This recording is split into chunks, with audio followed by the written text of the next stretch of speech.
আসসালামু আলাইকুম রহমতুল্লাহ। আমি ইকবাল হোসেন কোটা বিরোধী আন্দোলনকে সমর্থন জানিয়ে 2000 এসএসসি বেস 2017 সালের পক্ষ থেকে আমি আসি ঝুমুর পয়েন্টে। আমি সুস্পষ্টভাবে বলতে চাই, এই কোটা বিরোধী আন্দোলনের ভিতরে ঢুকে যদি আপনি অন্য কোনো এজেন্ডা বাস্তবায়নের লক্ষ্য থাকে তাহলে আপনি এখানে আসবেন না।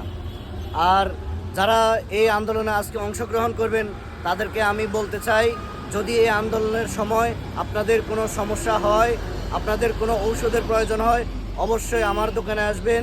আমার দোকান হচ্ছে উত্তর স্টেশন, রাজমহল হোটেলের পশ্চিম পাশে আমার ফার্মেসি।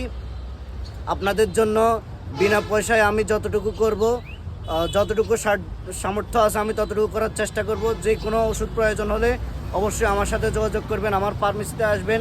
এবং দুপুরবেলায় যদি আপনাদের খাবারের কোনো অসুবিধা হয় আমার কাছে আসবেন, আমার ফার্মেসিতে আসবেন। আমি আমার সামর্থ্য অনুযায়ী আপনাদের জন্য করব ইনশাআল্লাহ। আসসালামু আলাইকুম রহমতুল্লাহ।